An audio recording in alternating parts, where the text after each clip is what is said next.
Hello and welcome to the status report highlight for the 16th of January 2018. It's been only a bit over 2 weeks into 2018, but we're already seeing some nice progress in DayZ development.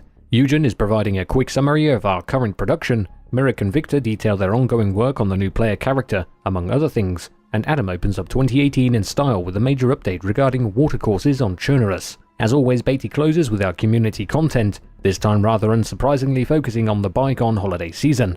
And as always, don't forget to check that out guys at the bottom of the status report, links in the description below. Now with all that said, let's kick off with lead producer, Eugen.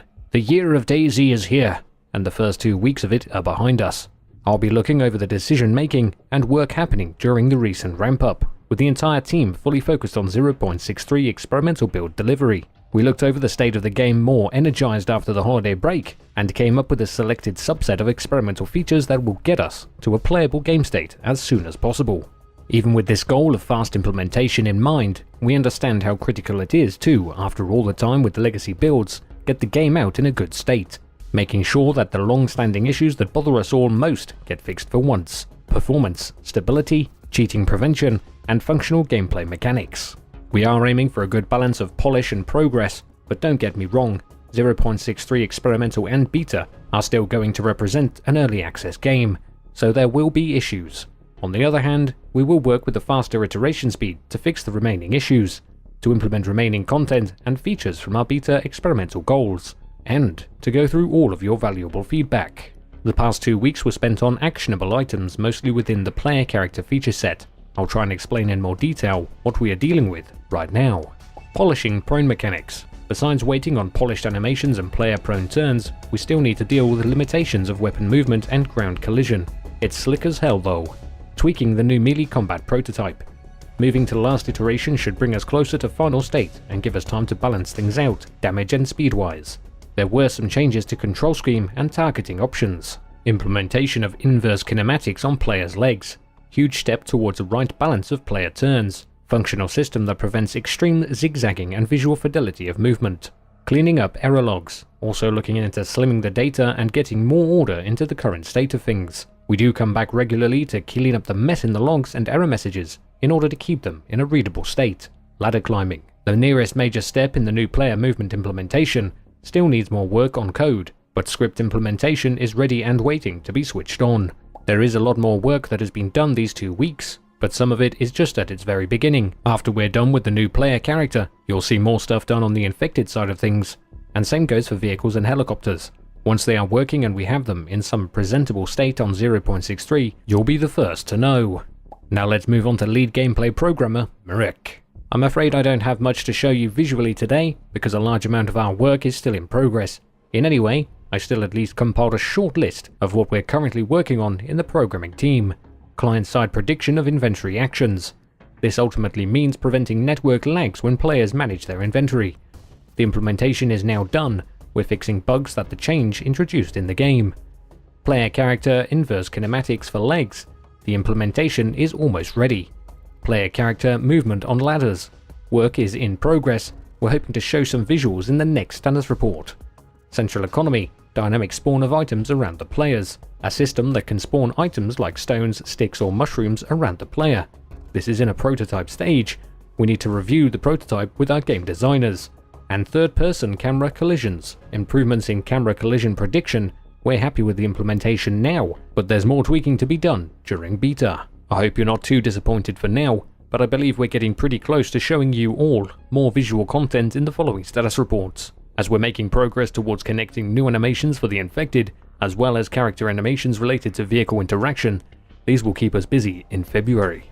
And now let's move on to lead animator, Victor.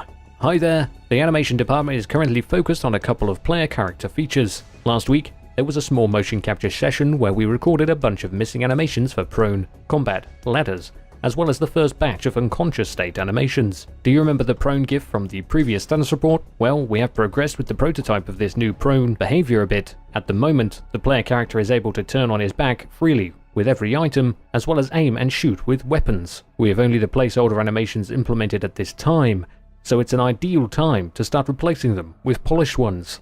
The melee combat has seen some iterations, and on last week's mocap session we captured some new animations for this part of the game as well. Among others, We recorded buttstock, bayonet, pistol and other melee attacks with firearms. We will work on these in the upcoming weeks. Our next focus will be ladders. We have adjusted the animation graph and prepared some enter-exit animations for that over the past couple of weeks. Of course, we also continue on weapon animations as well as adjusting exiting vehicle animations. The player character movement has received some love as well, and the rework of turns is progressing well, with great results as you can see on screen now. We are now looking forward to the inverse kinematics on feet, which is being worked on at the moment by programmers. This will provide us with an additional set of improvements, and will take care of unwanted sliding that is still present during movement. And finally, let's move on to Senior Map Designer Adam. On screen now you can see a little preview of 0.63 watercourses. Links to the full video will be in the description below of course, as well as in the status report in Adam's section. Hopefully this will make it into 0.63 for us to try out, with proper flow of water around rocks and downstream, proper realistic like. And here's what Adam has to say about it. Watercourses are really important to the landscape, simply because they add a sense to what we are trying to recreate. In real life, it is completely normal to go down into a valley and find at least a small stream or some kind of wet area. And like a power line, a road, a railway or even a tourist trail, finding a watercourse can help you navigate within the game world. Will you go up against the flow or down? The choice is yours. The days of the legacy renderer and the limitations we had to deal with when creating other than ocean water are long gone, and with the recent engine improvements made, namely, ability to have multiple water materials per map, ability to define wave animation using the flow map, ability to have floating water moss. We can now improve the visual quality of our static water bodies and also implement watercourses. We can now visually distinguish between water bodies on Chernarus. Some can be dirtier than others, while still having multiple materials for watercourses. Our current implementation considers two types of watercourse. First up we have the stream, shown on screen now, a narrow and shallow watercourse, used mostly inside small valleys. They either connect to another stream or into a small river. And next up on screen we have a small river, a wide and shallow watercourse, used in major valleys. They form multiple streams and connect to the sea. They also have a name. Also, I would like to mention the fact that there are no physical currents. Dropping an item won't make it float downhill, and given the shallow stream riverbeds, do not expect an ability to traverse the map using some kind of boat either. Most of the stream or riverbeds were designed in a way that you can traverse them without swimming, so it is up to you whether you cross and get wet, or invest some time and find a bridge or a rock to take you to the other bank. Also, these new flowing watercourses will have sound effects and particle effects, so you will hear these streams running around the bend across Chernarus, and maybe see some waterfall particle effects, which of course will make the world of DayZ even more immersive and realistic than it already is. So with Chernarus being 225 square kilometers, we've noticed a lot of dry stream and riverbeds. That's a lot of work, especially in the new revamped western area. There's a massive riverbed down there that's completely dry and surrounded by rocks. The future's looking bright for DayZ, guys. Navigating ourselves around Chernarus using these new rivers and streams. And that's it for this week's status report, of course. Read the status report in full yourselves for all that juicy information. And do not forget to check out the community spotlight right at the very bottom of the status report. Links are in the description below as always. Thank you for subscribing. Don't forget to hit that like button, and I'll see you peeps next time.